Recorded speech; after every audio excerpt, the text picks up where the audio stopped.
He had an ideal. He had a conviction to transform a nation for the sake of the people which he strived to lead. Having said that, Prof, please still allow me further, because when you talk about the problem of handing over, it is a signal that there is going to be a challenge in terms of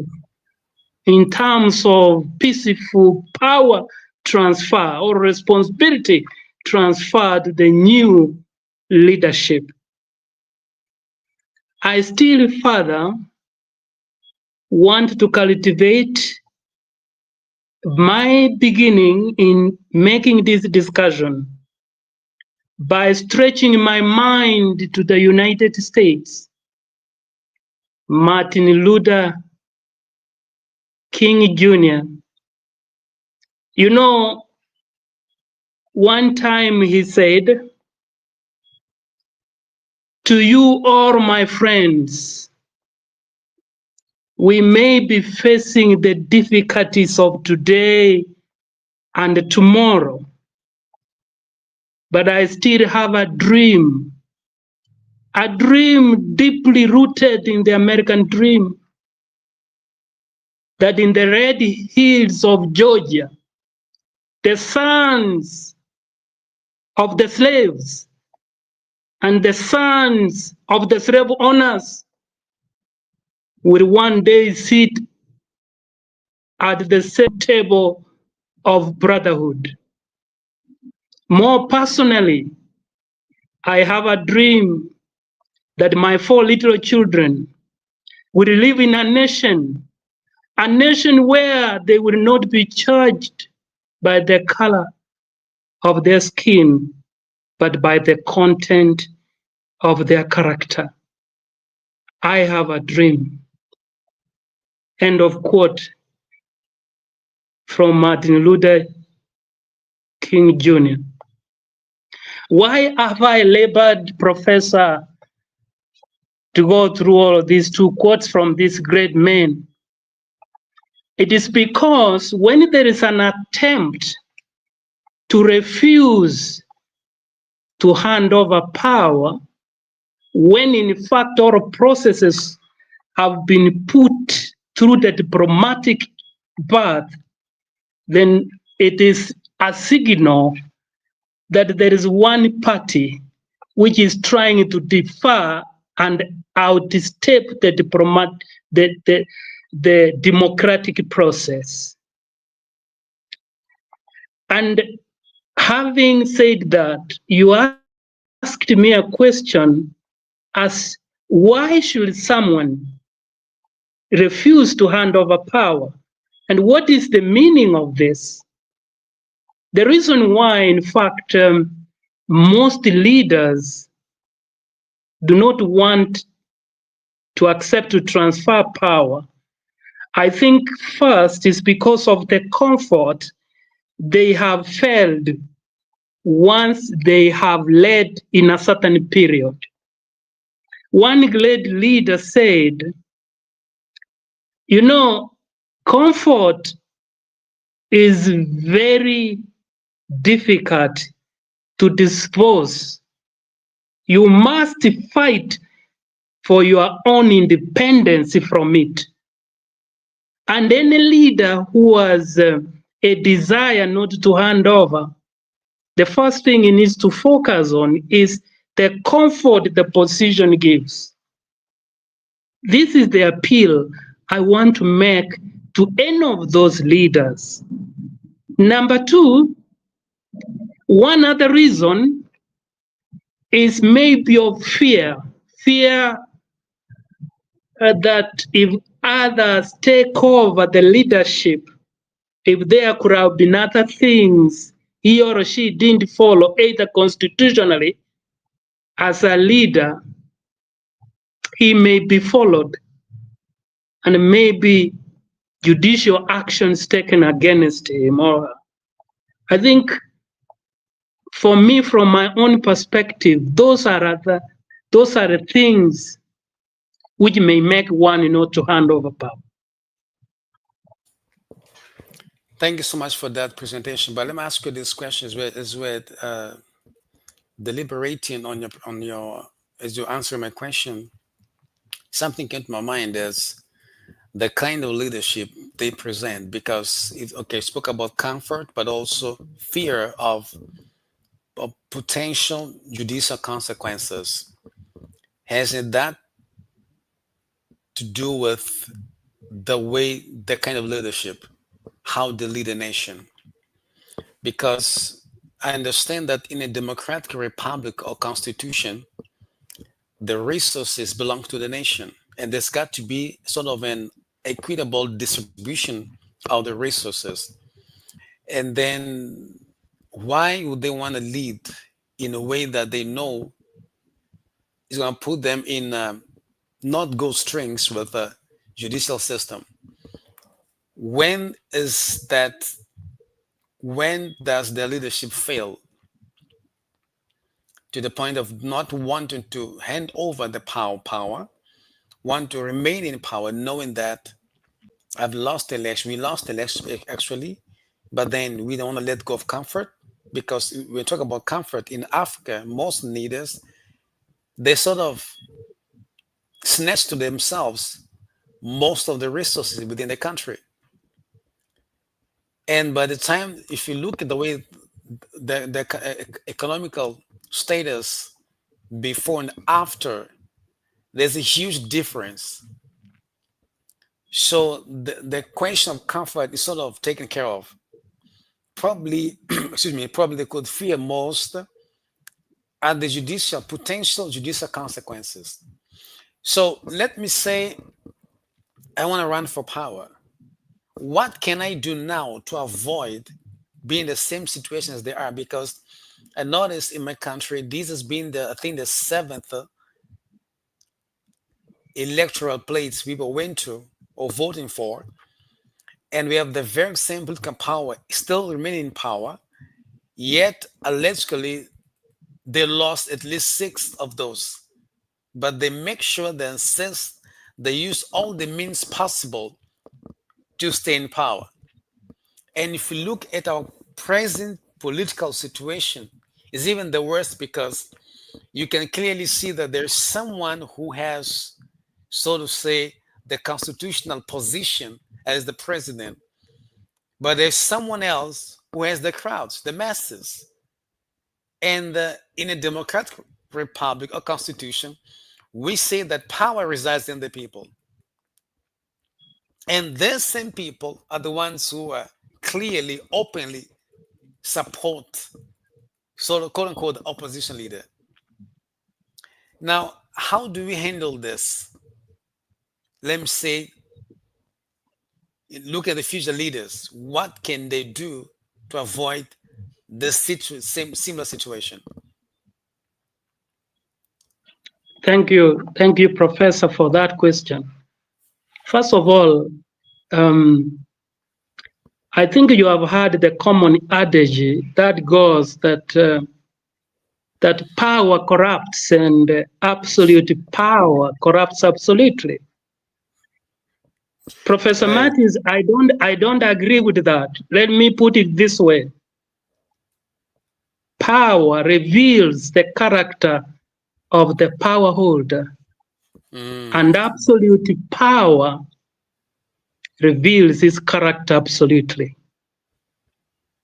Interesting. Why we have such a problems, before maybe I go to the specifics of your question, is that we don't look at the person we are putting in position, or the person himself or herself doesn't understand what leadership entails.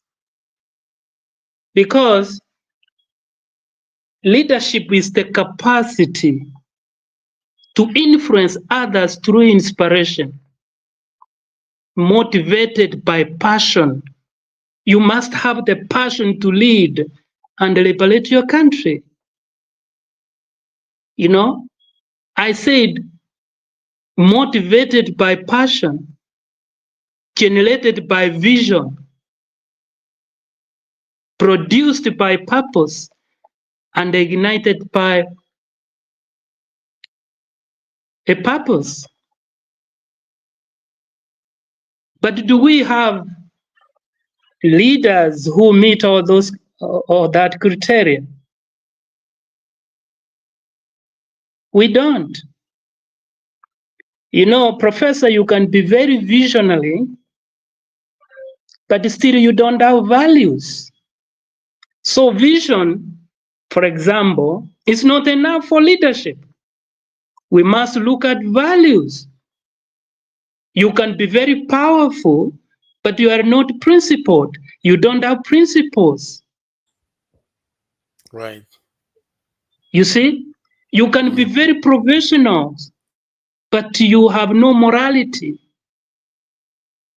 And you may even decide we want to choose a person who's filled with the spirit, a spiritual leader, but you can be very spiritual or religious, but you have no conscience. So there are several factors that must be integrated into one to choose a leader who's convicted to transform his or her country. By the way, Professor, why do you think other countries are more developed than the others? Take US, for example. The people who fought for the forefathers who fought for the Civil War, their children, the next generation, never did that. They fought for civil rights movement and participated in civil rights movement. That is what you can call a transformation. And in 2008, to know that the civil rights movement was effective, a black man sat in Oval House in the United States in the name Barack Obama. That's what we call a transformation. But you see, in Africa, people want to remain in one form. They move within one form, thinking that it is transformation. They are rotating. Even a person who refuses to hand over power, he is rotating within one form. Professor, when you talk about transatlantic, what comes into your mind? Across the Atlantic, from one form to the next. When you talk about transnational, you're talking across the nations. When you talk about, therefore, transformation across the forms, ask those leaders, for example, who refuse to hand over power. They want to stay in one form. If you want to transform a nation, I'm talking to the leaders, especially those in high offices. We call them their excellencies. We are bleeding now. Please transform the nation that you are bestowed with responsibility to lead. Professor, maybe now I just went further to emphasize and so that people see the perspective in which we are discussing this. Can now you repeat the question in very specific terms? The next generation of leaders, what can we learn from our present leaders who fail to hand over power, but also who do ransack the resources of their country in Africa? I think the next generation, they need to understand that we need not to follow their footprints, because we need to understand that if we must progress and catch up with other countries, we must devise our course and be convicted. And we must understand that if you want to run a seamless process or operation You must live or design the processes to work.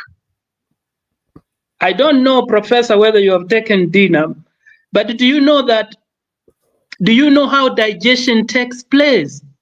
Because it is a system that is designed, when it works seamlessly, things move so smoothly.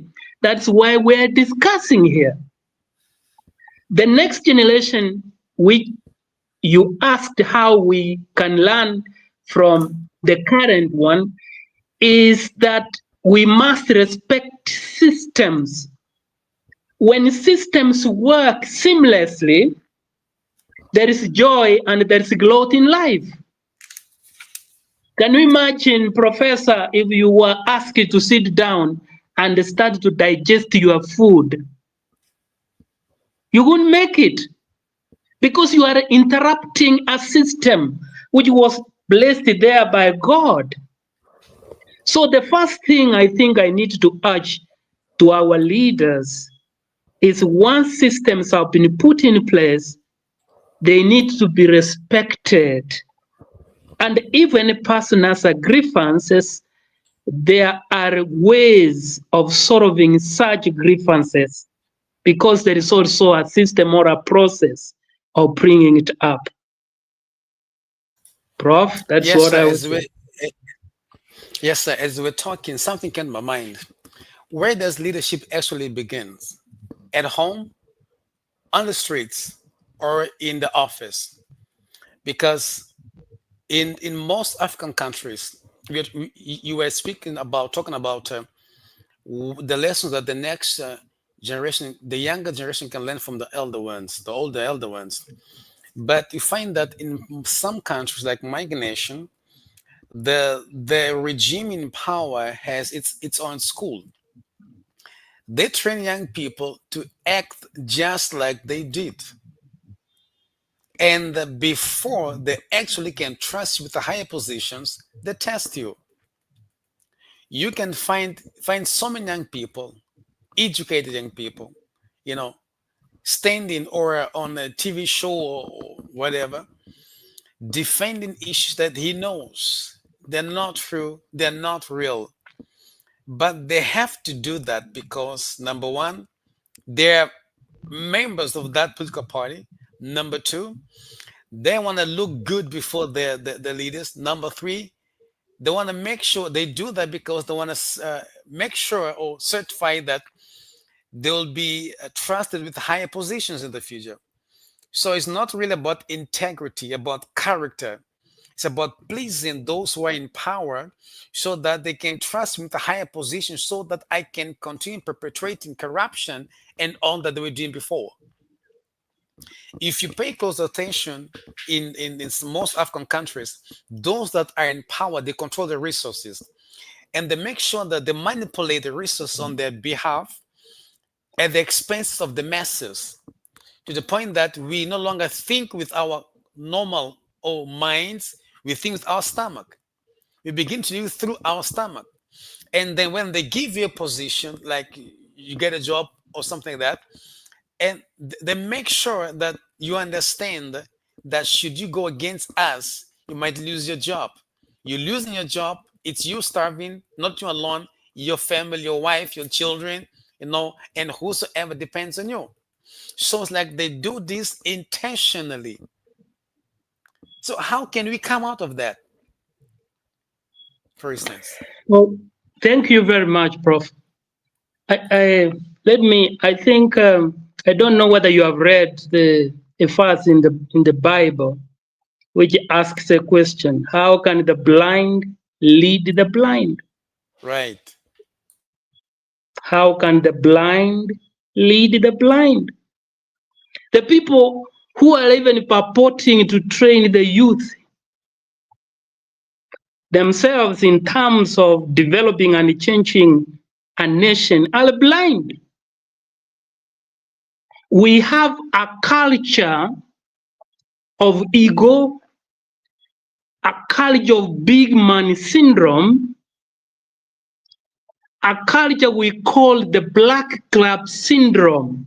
You know, the black crab syndrome is a syndrome where, in fact, if you put clubs in an open bottle, you can travel to US and come back, and you will find them still there, even if you don't cork. The reason is another club will put the other one. That is a syndrome. Let me tell you, Prof, there's a man called Dr. Peter Trucker. He said these words with profound effect in 1969. He said these words, I quote, "Culture eats strategy for breakfast." Culture eats strategy for breakfast. So long as our culture is wrong, a leader who has been leading cannot purport to be training the next generation, because the mindset will never transform the country or a nation. Right. In fact, if you read how Dr. Mahathir Mohamad of Malaysia started to indoctrinate these people to change the point of view about the resources, he began with this cabinet. You know, he used to tell them that before you come for the cabinet meeting, you must carry a raw egg and put it in your pocket. They didn't know what it was for, but after the meeting, he used to tell them, this country, if we don't handle it very carefully, it is like an egg you are carrying. If someone shakes you or it falls down, it will break. And it would be very difficult to bring it back. That is how he started teaching his people to change the culture of cohesiveness and the coherence. Because there were a lot of divisions, racial divisions. So if you want to change a certain culture, you must identify its negativity and then draw a strategy on how you can bring a new culture. It doesn't matter how many visions we will craft. You know, you hear Africa's agenda 2065. Until the culture changes, Prof, I guarantee you one thing, nothing will change. So no leader who claims to have experience pretending to teach the young people, because our mindset is everything. Professor, you know, last time we had a discussion, do you know that people believe that Christianity came from Europe? No, I never personally believe it. If you read Genesis 2:7, how did God create a person? It is from the dust, from the soil. Right. If what is the color of the soil? And they put the white people, the soil is never pale. Look at it critically, in fact, but they have changed the narrative. You know why they changed the narrative? To create a mindset to show that their race is superior. We are all equal. Mindset is everything. And that's where we need to begin. Do you know the person who carried the cross of Jesus Christ when he was going to be crucified? He's called Simon. He is from Africa. But the Bible, they distorted the Bible. If he carried the cross for Jesus Christ, who in fact saved all of us, how do you say that Africa is backward and Christianity never emanated from there? So, Professor, the issues here are deep. They are deeply hinged on a mindset which we need to change. Right, that's a very interesting presentation there you brought about, Doctor. Thank you so much for that. And just as you were explaining and giving an example about the president of Malaysia, another thought came to my mind is that every, well, let not say everyone, but most of the leaders, African leaders, who genuinely love their nations, they love their people, they love their continent. They want to make sure that Africans stand for Africa, and they'll make sure that the resources of Africa benefits Africans in the first place, especially their national, the people of their nations. But probably the president of Malaysia was so blessed and lucky, so to say, because most African leaders who do like he does eventually end up being betrayed. They end up being betrayed by their own people in conjunction with those from political, who come from outside the countries, like political influence. I mean, external influence. And somehow, I don't know how they managed to do this, but they managed to bribe, so to speak, or buy or bribe people around this leader to the point they begin to rise against him, knowing that his vision is correct. He's got the best of interest for us in our country, but still they managed to bribe me to rise up against this leader and begin to call them dictators. Dictators, dictators. We rise up against them, a coup sometimes takes place, and these leaders, they're even murdered. If they don't manage to run out of the country in time, they are murdered. Everyone does it. Most of them, actually, I would say probably, like, I'm not shooting, but I would say probably 98% of them, they even end up dead. So how can we break the Krebs syndrome, knowing that the leaders who stand for truth, who stand for their people in Africa, end up persecuted by their own people who are under the influence of external influencers, especially from Europe? We have history tells us of people like the founders, like of the uh, pan Africanism. They were murdered.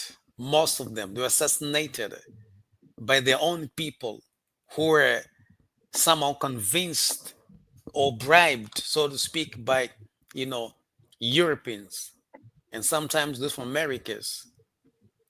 And that has been going on since then up to today, to the point that even if there's no external influence, we, the locals, will rise up against you when you stand for truth. So, in our time, how can we break out of that, destroy this Krebs syndrome, and end up understanding that, hey, the vision that Dr. Joseph has is not, it's real for us in the country, but not just for me and us who are alive today, but for our future generation, our sons and daughters, grandchildren, grandchildren. It's a generational vision. With the resources we have, our country can be amongst the best in the next 5, 10 years.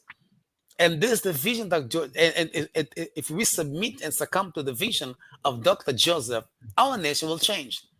But still, we manage to betray our leaders, whom some people call the sons of Africa. How do we do that? Prof, first of all, when you have made me remember of Gaddafi himself. Why was Gaddafi killed? Which problem did Gaddafi have? Right. This Great thing example. must have been instigated from outside, because when they see a bright leader who's going to stand for his people, then they see that their interests, which they have for Africa, in Africa, are in a threat. So they use all mighty resources to ensure that such a leader does not emerge or continue to lead. And that is why I told you is that most of these are the mediocre leaders and make sure that people are not independent from the financial resource perspective, because it's easier to manipulate people who are not endowed with financial resources. They look at you as a goddess of certain kind. And that is why they support you when even they know you are wrong. They are sycophants. You know, a sycophant does not tell you his own opinion. He tells you your own opinion. And what is interesting, Professor, is educated people who decide to be sycophants are worse than the illiterate ones. They lie, they manipulate, they cite constitution, they influence others to war against the person they have seen is a leader. Because this other leader who's on authority now has access to resources. He can buy what we call loyalty, because people are desperate.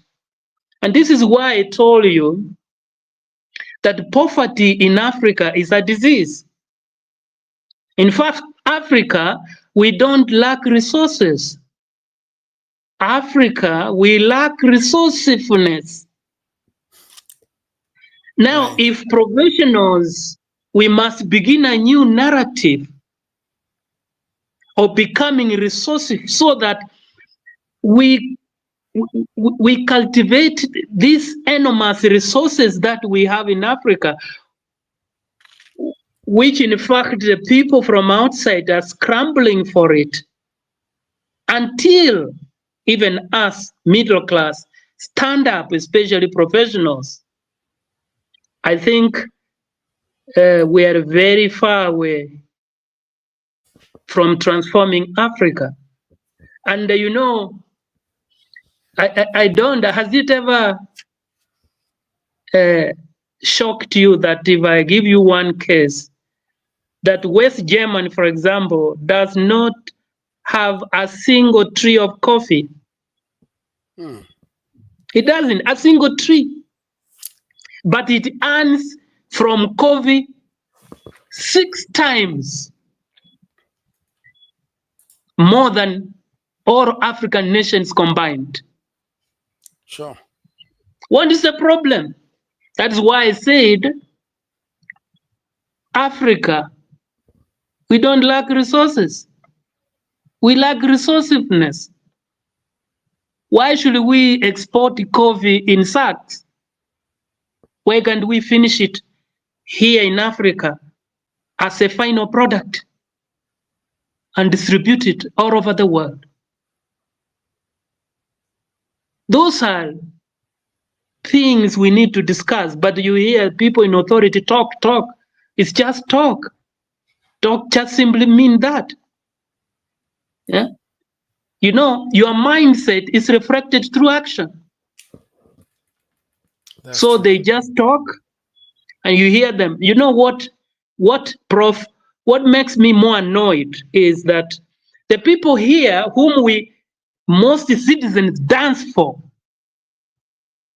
you see them putting one bus going to China, 6 of them clapping for a leader who's supposed to be equal to them. I saw the other time they went to seek $60 billion from China. I don't know in terms of loan or what. Do you know that they are great investors in Africa? If you put your ego aside and just approach them, they can lend you money. This guy like of Nigeria, Dangote, we're not talking him as a person, we're talking the institution where he leads. Right. There is another guy I've forgotten from South Africa. You know, let us be honest, it's because some of these leaders suffer from the black club syndrome, which I told you. So there are a lot of issues affecting Africa. And why you see these other conflicts is scramble for resources. Scramble for resources. Because people don't have enough resources, there are a few leaders who mislead young people that you see this other clan, they want to grab power from us. So you must stand up and protect your power with your last blood. You see how they lie to them. And they just give them a few handouts, and the young people can take up guns, and you create conflict across the continent. I mean, this is too sad, Prof. We need to begin a narrative. I don't know how we are going to change course. The AU, African Union, you know, there are several articles which address a country where a leader has refused to hand over power to a one who's democratically elected. There are specific articles there within the African Charter of Governance. You know, it's very clear. But still the problem comes. Some of those people who have refused to hand over power, some of them are head of states who are actually influential in AU. And so how independent or how assertive would it be to enforce?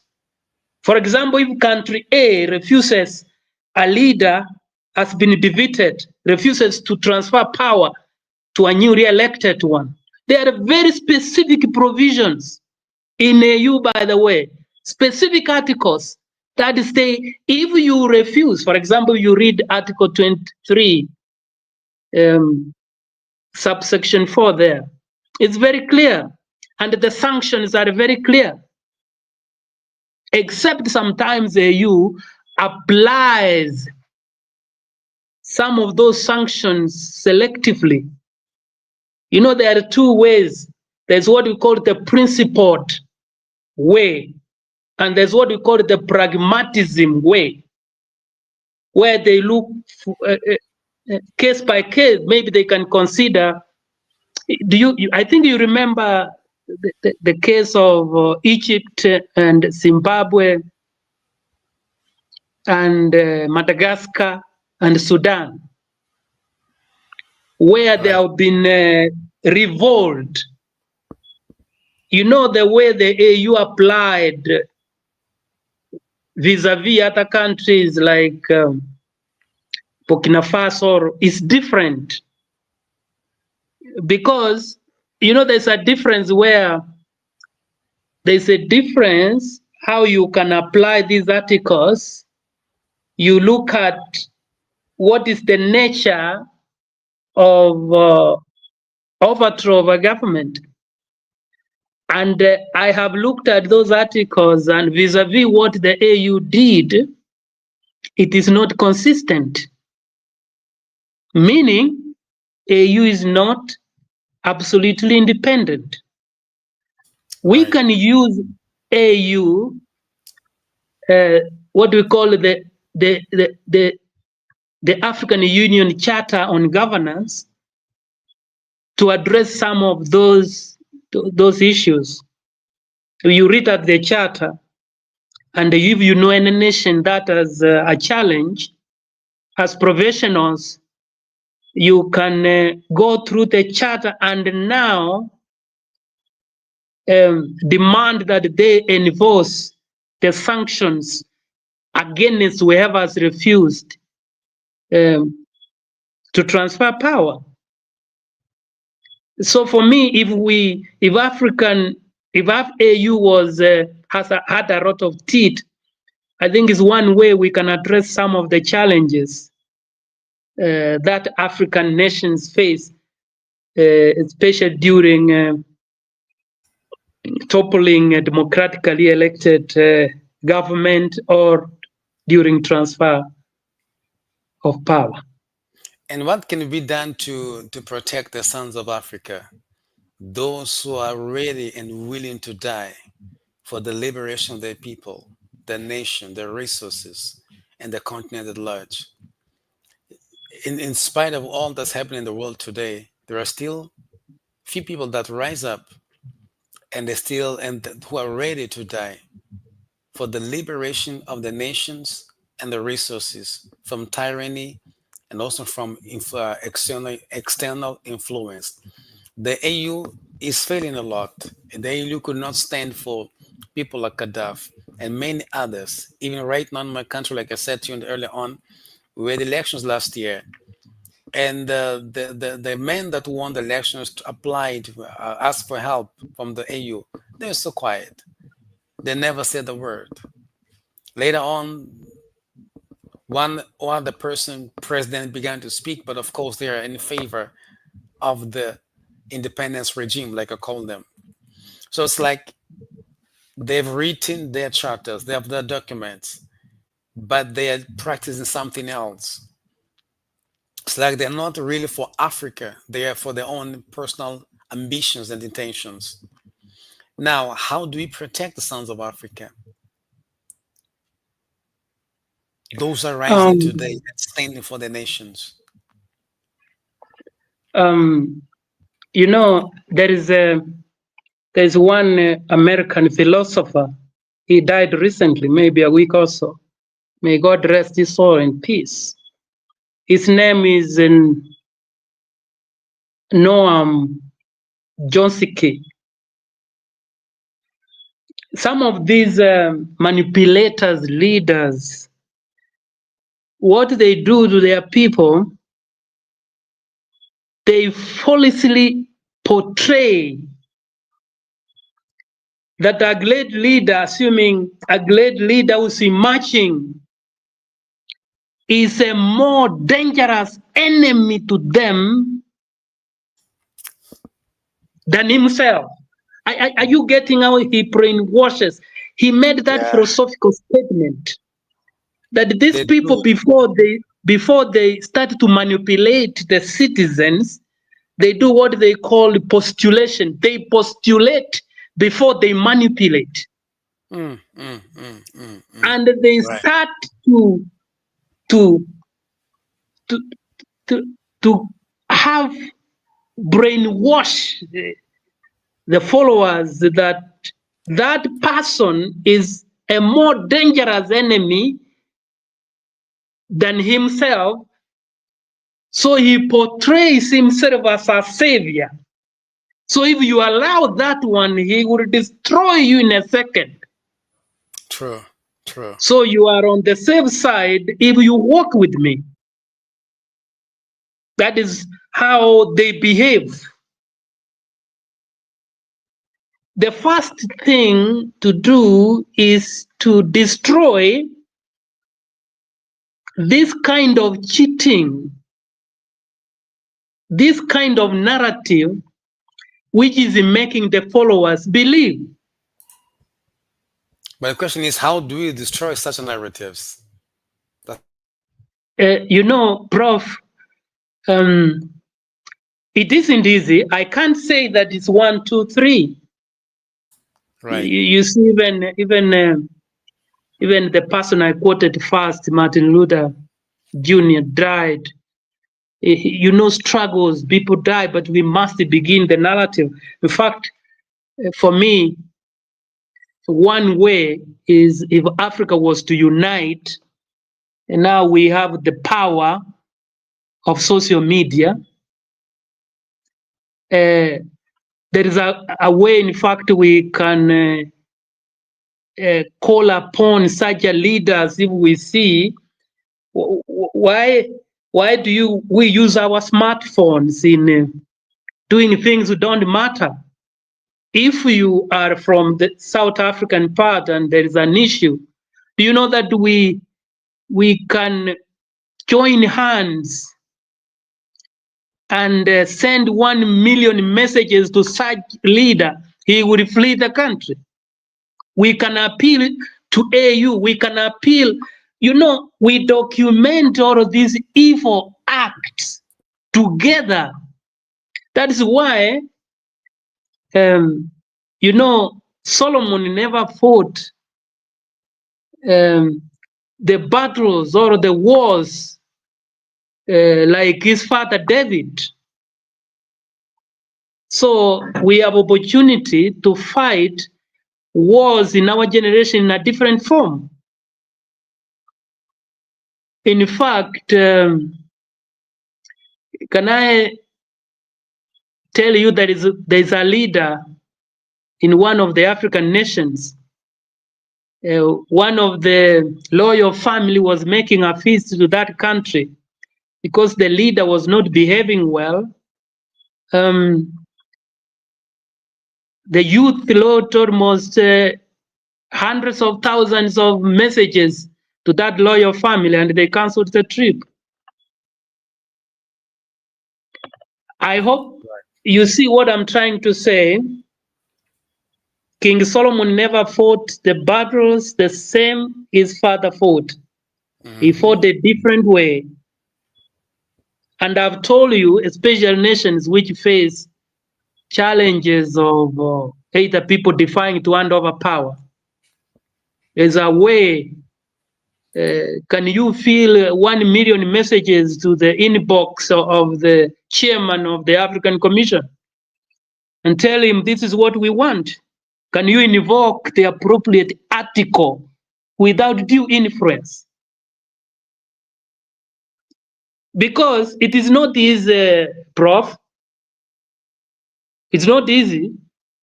Then if he doesn't, we can even walk up to Addis Ababa on foot. It doesn't matter whether it will catch the world attention. Professor, if I tell you that the solution APCD, I will be lying. It is not easy, but we must be intentional to change our nations from these dictators. They have resources. They have indoctrinated followers. We must find different strategies to stop them. And I've told you, it is through social media with the numbers. Right. If people are losing lives because of him, get the email of the prosecutor of ICC. Let him receive 100,000 emails, and you will see the change. We have the power of social media. For me, that is what I will tell, especially the youth. I still repeat why King Solomon was very successful. He never fought the same style like his father, King David. He fought it differently. So the youth, you have the power in your hands. It reminds me of what happened last year when they were doing, I think a month or so before the political campaigns, and there was discussion because there was this new guy who actually people believe he won the elections, and he belonged to this main opposition party, but he walked out because they're different ideologies.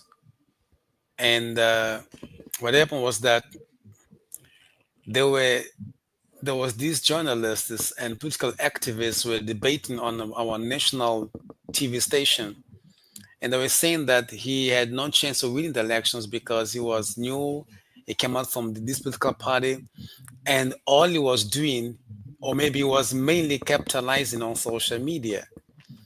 And they were saying it's impossible, he can't win, there's no way it's in social media. But the results proved totally the opposite.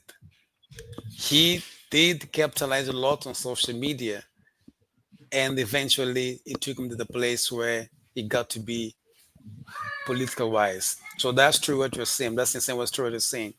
Making social media does help at some point. But now another question arises: how can we uh, limit, not to say exterminate, external influence? Because you gave a very interesting example of Germany, and the Europeans come to Africa to exploit us, and they'll make sure. In fact, they are the ones who are behind the dictators in Africa today because they want the resources. So, how can we cut off this influence so that this external powers do not dictate into how we should run our political affairs in our countries? Look at France, for example. France basically feeds on their former colonies up to today. If they cut on ties, France will die, so to speak. So they know that should never come to pass, and they'll do all within their powers. And the funny thing is, they know how to convince us Africans to fight against each other and kill each other. They don't fight one another. They do their best to avoid that. They may eventually, but they do their best. But with us, it's so easy and so simple for us to fight and kill each other. And then later on, they come as peace mediators. Yeah, they're the ones behind the war in the first place. So, how do we deal with that? What can we do to limit the influence in our countries and in the continent as a whole? First of all, Prof, first, what we're doing today. Second,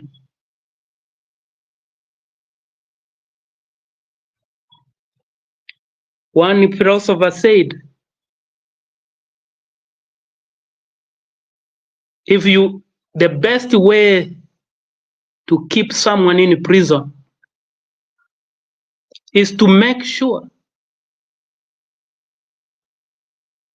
that he doesn't know that he's in prison. I repeat, the best way of keeping someone in prison is to make sure that he doesn't know he's in prison. That's profound. That's very profound. So he thinks he's free. That is why all European countries, they are very happy because Africans think they are free. They don't know that they are in prison. Wow. To answer your question, we get out of prison. I'm telling you. And we think we are free, but we are in prison. Indoctrinated us and give you position, think your excellency, the president, including your head of state, is in prison, but he doesn't know. Maybe next time he will refuse to hand over power or another nation. That is prison. And the outside countries, when they see people behave like that, they are very happy. Prof, what I'm saying is this. We must get out of prison. That's how we can liberate our countries. I'm talking of the most guarded prison which you will never break out from is the mind. Right. Yes. We must break out and declare a period that we are getting out of prison. That's why, Prof, how happens that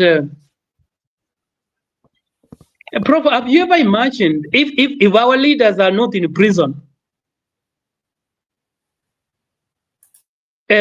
Some countries have been, since they got independence from the colonialists, some are over 60 years, and people are still talking about water. People are going to fetch water from the rivers, and you call yourself a leader? Tell me, if you are not in prison. In fact, me, I say that if you lead a country where citizens are still going to fetch water with humility, you need to forget office. If you are unable to provide water for your people, water, let me not even talk of electricity. Don't have guts to stand before the world and say you are a leader. Hide. Please hide. Hide, Prof. And you see, there is one country, let me shock you. There's one country where one leader purchased containers for the village women to fetch water with. And they were clapping.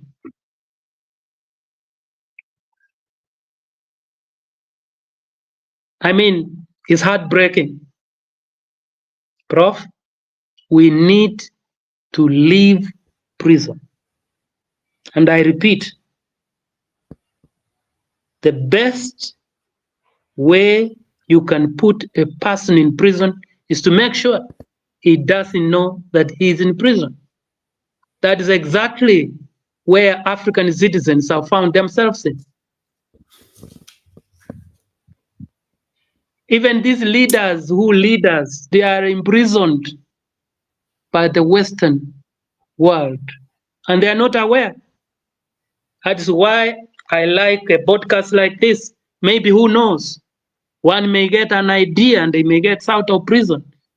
Once he gets out of prison, handing over power now won't be a problem. He will do it seamlessly. Yes. And I want to look at these people in the eyes. If you are not, for example, transferring power as designed and expected, just imagine you ate food and also digestive system defies you. Will you live?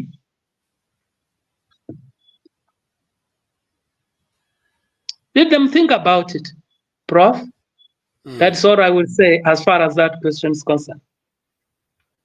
Thank you so much for that presentation. The way you put it so very clear. It's still a challenge. We as Africans need to really change our mindset and begin to value what is ours, not only in terms of resources, but also in terms of other people, so we can begin to build our nation and use our resources for the benefits of our own ourselves and the people in our nations.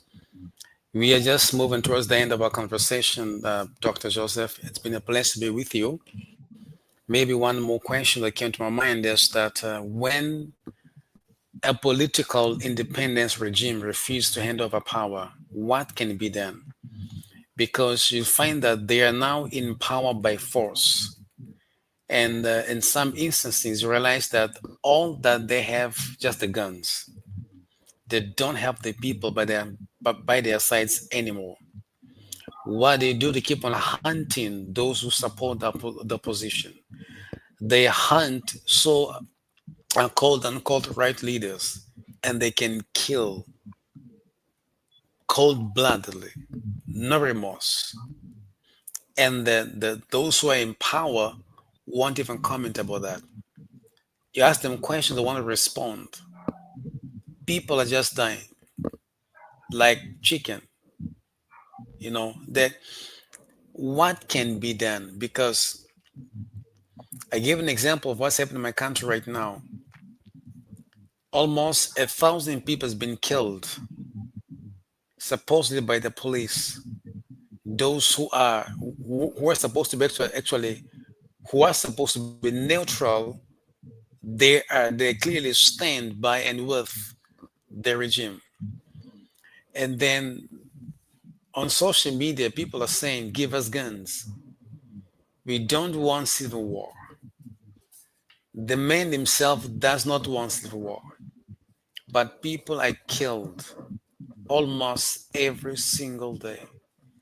If you just voice out a thought contrary to what they're doing, you're marked. You might be next in the list of the dead.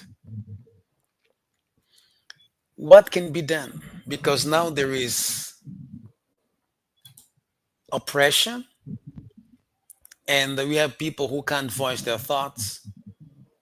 Journalists are kidnapped, reporters are kidnapped, political leaders are kidnapped, social political activists are kidnapped.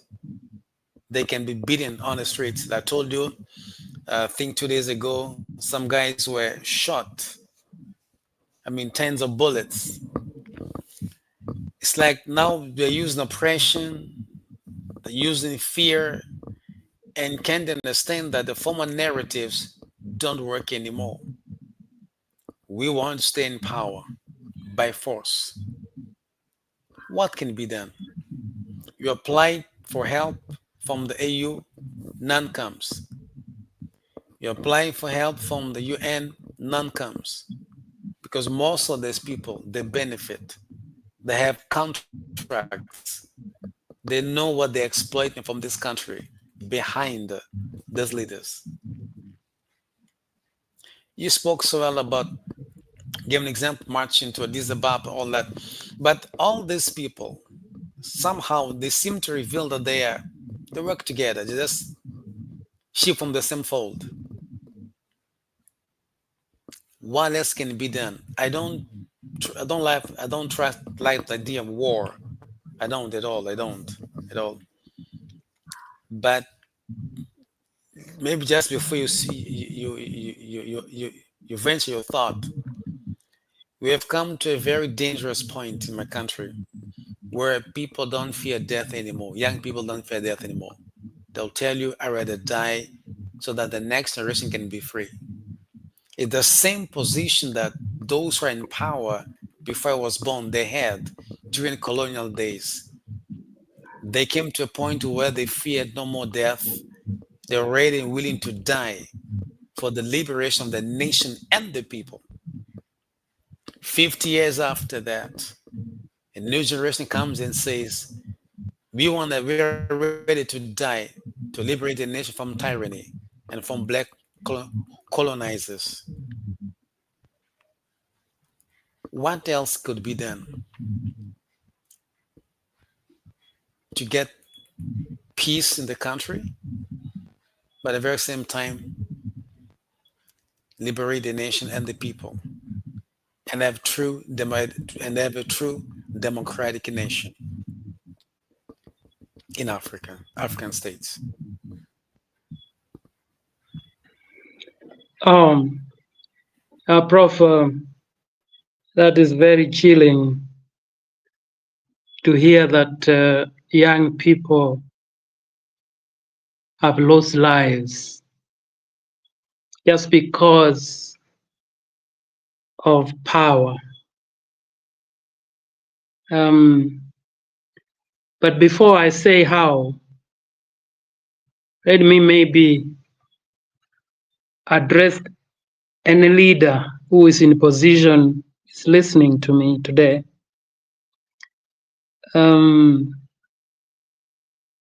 I want them to reflect on King Solomon. He chose between money, was told to choose between money and knowledge and wisdom. You know, Prof, what he chose? He chose Right, wisdom. right. I want to look at in the eyes of the leaders in your country, plead to them, please choose wisdom. And I assume that they have chosen wisdom. Let me tell them one thing. Your country has not been inherited from your forefathers. It has been borrowed from the children who they are killing. This country, your country, has not been inherited. It has been borrowed from your country's children.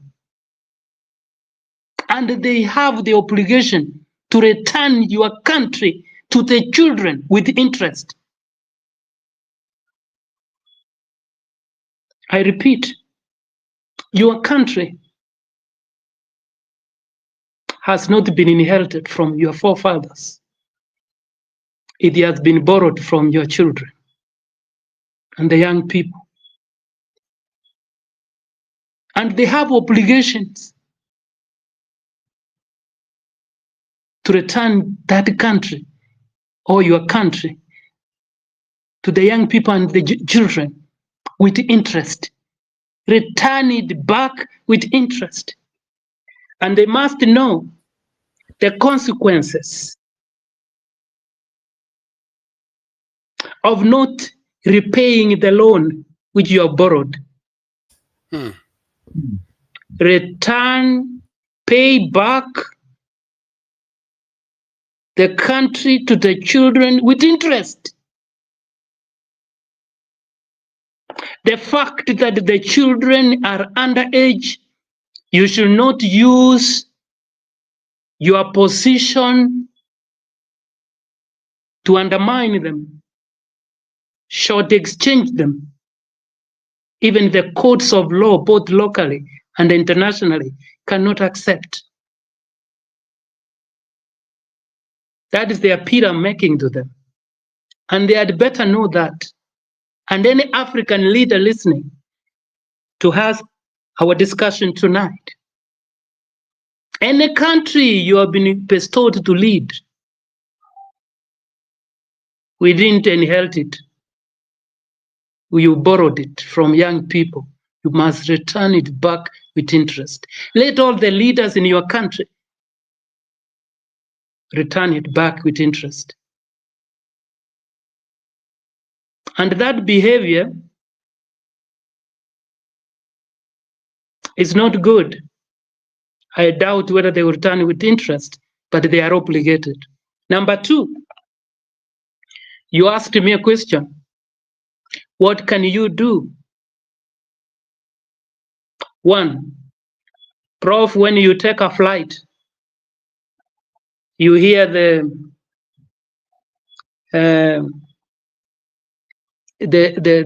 aircraft crew, you know, when they talk about the safety measures, how they tell you. Right.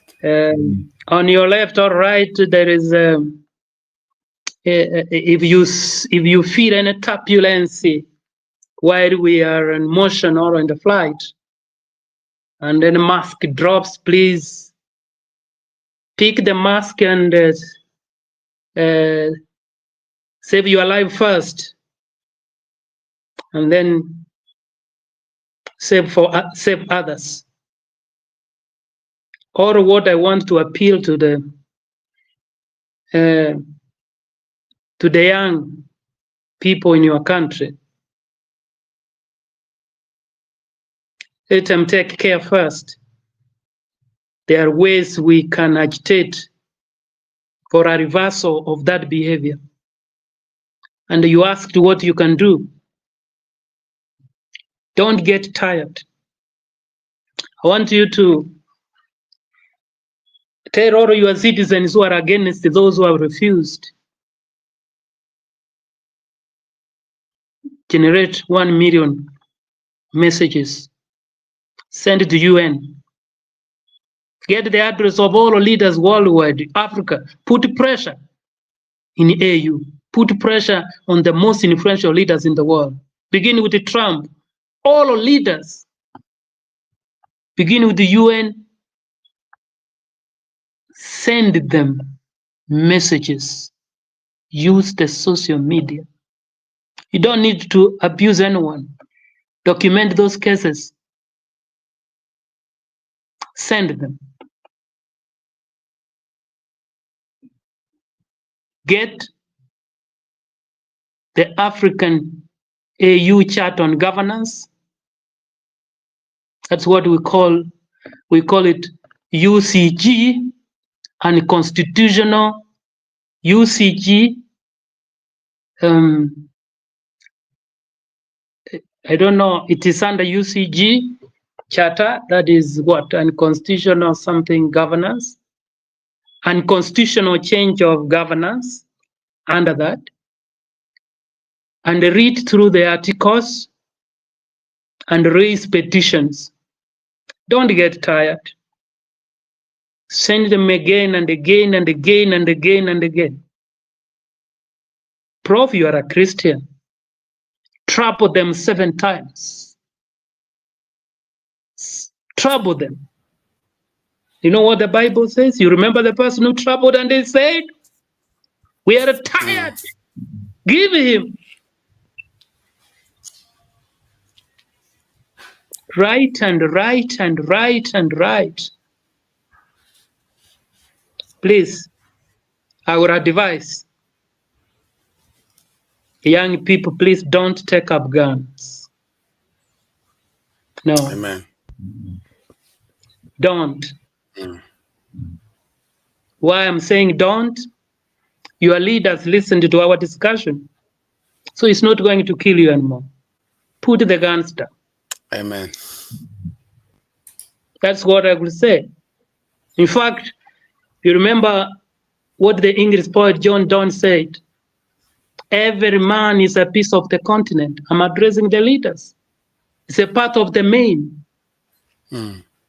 Never ask for whom the bell tolls. It tolls for thee. The death of any man diminishes me because I'm involved in mankind. And never ask for whom the bell tolls. It tolls for thee. I'm now telling the leaders, the word tolling, when you hear the people are going for funerals, people are announcing for funerals, and you are the ones who are responsible for killing them, that is the bell tolling. And before it tolls on them, let it be their wake-up call. I hope they are listening. I repeat, please, young people in your country, don't. Well, thank you so much, Dr. Joseph, for this great insights you brought to us tonight. 2 very interesting points you presented. One was to have our political leaders to understand that they never inherited the country they're leading, but it was borrowed to them by the younger generation, and they must return it with interest. I believe that any leader watching us tonight and those who watch us after this broadcast, when they see this broadcast, they will understand and get revelation from this insight, because most behave like they've inherited the country, yet was borrowed to them by the younger generation, and they must return it to the next generation with interest. And then to you young men watching us, especially in Mozambique, guns are not the answer. Don't go for war.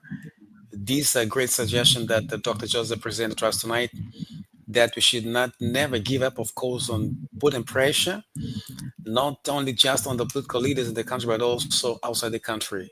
1 million messages, making sure, capitalize on the social media, and bombarding organizations like the UN, AU, and many others with lots of messages, documenting them, so that to catch their attention, for sure they will be forced, quote unquote, into the right action, so that the issues of Africa or your country can be resolved. Dr. Joseph, it's been a pleasure being with you tonight. And thanks so much for the comments and the thoughts, the insights presented to us. You shared with us here, with me and those our viewers, on this insightful topic we're talking about handing over power as far in the political arena is concerned. Dr. Joseph, and last comments, please, to our viewers. Oh, thank you, Professor. I think for me, um, what I wanted to say that each person, um, each citizen in Mozambique, for example, and in any other countries for that matter, each person was created in a unique way.